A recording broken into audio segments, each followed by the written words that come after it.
This game by AggroCrab is the developer's second title, and although there are some frustrating bugs, this is one Souls-like that is worth exploring. Hey there, it's the Dove here to tell you about another Crab's Treasure. On the surface, this game just doesn't make any sense. It is a cartoonish looking Souls-like that takes place in the deep sea. The main protagonist is a weak-minded wuss who wants to return to his state of nihilism throughout the whole quest, but needs to reacquire his shell that was taken from him in the opening sequence of the game. Now, it definitely takes a while to not hate the main character Krill, and while I admit there are some games that are ruined by an annoying main protagonist, the development of Krill's character is an interesting story that I honestly didn't expect to be the direction of the game. There are some bugs and issues with the Souls currency, which in this game is microplastics, and for some players that can be a reason not to buy another Crab's Treasure. But if you can get past some rough edges, there is a real quality Souls-like here.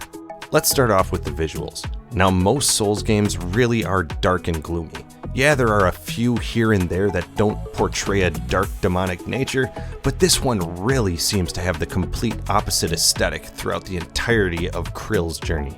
Everything is bright and vibrant despite being very deadly at times. From the polluted beach to the deep ocean, all the levels in this game can be breathtaking at times. There were often points in the game where you could just sit there and take in the scenery. Some levels, it is interesting to see how the game incorporates the random trash into a background, and others, it is just jaw-dropping to see the neon colors from the bioluminescence in stark contrast to the darkness of the deep sea. There is such an extensive attention to detail in another Crab's Treasure. So many little things in this game come together for a great atmosphere. The effect from the light piercing the water and creating pockets of different colors was a perfect touch. When you move around the maps, it definitely feels like you are traversing the bed of a shallow beach or a deep sea. Like I said before, the trash is expertly crafted to make the levels feel authentic and lived in. That background is of course bad news for the planet, but another Crab's Treasure adds so much detail to the garbage, including that cohabitation with the creatures, which makes it kind of beautiful. Again, I know it's awful, but it is aesthetically pleasing, and the refuse in the background has a lot to do with the overall story. Now, don't let the cartoonish, childish exterior fool you. The game really has a dark side to it. It's not always right in front of your face. A lot of jokes and tongue-in-cheek comments will come and go quickly, so if you aren't paying attention, you could miss it completely. On that note, I found it both sad and funny that they use microplastics as their form of currency throughout the game. But I think that's the vibe the developers were going for. The characters, dialogue, and without spoiling too much, the story also has that same theme of both funny and deeply saddening. The controls are a standard Souls-like, so a little bit loose and simple at first. The game opens up with more moves and more variation throughout, but there is an essence of get good, especially early on, and that is a common element in these types of games, and that is a part of the charm. The only aspect of the controls I didn't love were the platforming. I understand that we're underwater here, but certain points in the game your character feels like they can't get their footing at all, and they're constantly slipping. I get it, you're underwater, but sometimes it was more annoying than challenging. You add on a few issues with your character slipping out of playable areas, and that frustration can deter some gamers. I think you just have to work through it though, because that platforming starts to make more sense, and that little bit of slipping starts to feel natural. Luckily, like most Souls-likes, there are shortcuts and well-placed bonfires, or in this case, moon shells, so that if you do slip, you don't feel like all is lost. The combat is as challenging as you would expect from a game in the Souls-like genre. You start off with the normal beatable enemies, then the difficulty skyrockets with the first boss, and you have to master what few controls and moves you have to take them down. Another Crab's Treasure does a great job with that formula. The bosses are well varied and force the player to adapt quickly to their opponent's new moveset. There are some boss fights that will take more effort than others, and the game doesn't completely go in an ascending difficulty order when it comes to boss battles. While these fights were a lot of fun, there were a couple battles that were just a lot harder than they should have been because of the bugs in the game. There were times where my character wasn't anywhere near the point of impact and would take damage. Other times my character would get thrown out of bounds with no means of return. And then there was the most enraging bug to Souls-like gamers, the loss of your souls or microplastics after a save. There was more than one occasion where I would come back from a save and where I would normally find a glowing red icon indicating my player's death where I could recoup my progress, I would find nothing. The point would be indicated on my compass, so the game knew it was there, it just wasn't on any part of the map I could access. Maybe it fell out of bounds, but regardless, the progress was lost because of some glitch. And in a game like this, that is already unforgiving, that is a good reason to wait for a solid update or patch. If you suck like me though, I lose that progress plenty, so I just moved on, but for dedicated fans of the genre, that might be unacceptable. The developers at AggroCrab have been updating and patching since the release, and while they are a small team, I have faith that those bugs will be flushed out eventually. For the character build, there is definitely a simplified approach in Another Crab's Treasure.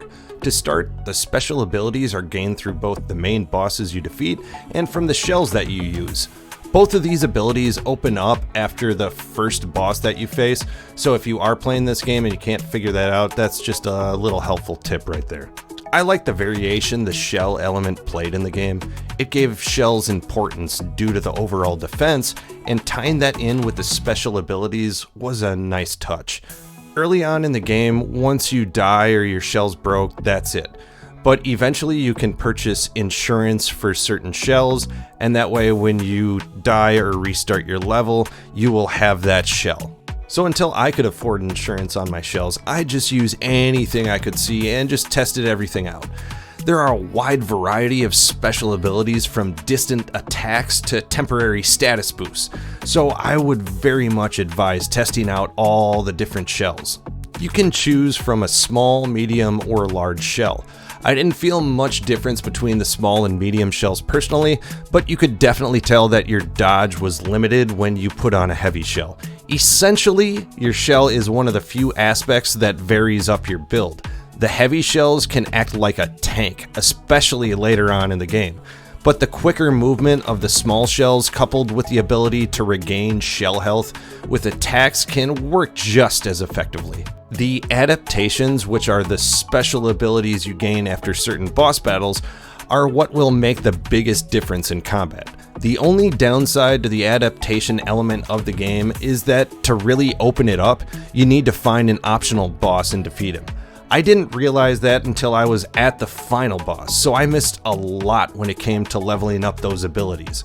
It wasn't hard to find, and it was a path I wanted to explore, but I just forgot about after going the other way and finding the main bosses and the golden path. It isn't a reason to avoid this game.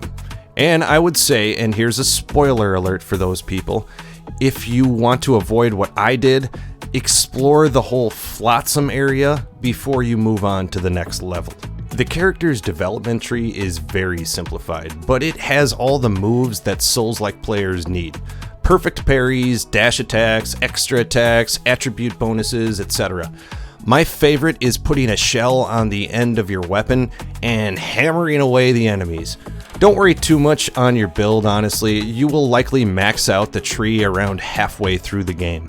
Now, despite the flaws this game has, the building blocks Another Crab's Treasure has not only set this apart from its genre, but also made this something unique overall. The story actually has something to say, and while not everyone will love the end, I think that instead of a bunch of mystical shit no one can relate to, a story about an anthropomorphized crab dealing with the state of living in an increasingly polluted world while trying to find his purpose is probably a lot more relatable.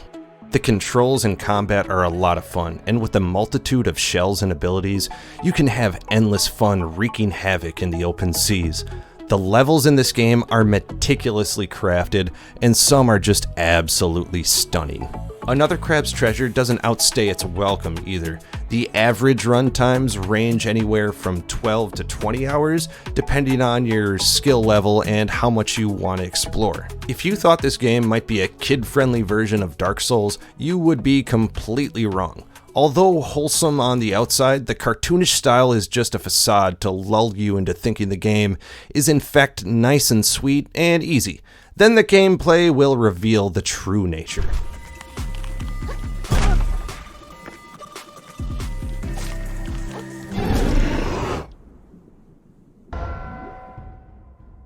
Overall, this game is worth a try.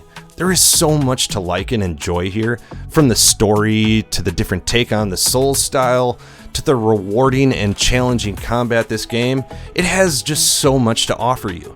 If you can get past a few annoying bugs, this game is more than worth your time. Another Crab's Treasure is available on the Xboxes, PlayStations, Nintendo Switch, and PC. Folks, if you enjoyed this, don't forget to hit the like button and subscribe if you'd like more content like this. For even more content, go to twohatsandabeard.com or check out our YouTube page. Until next time, this is the Dove.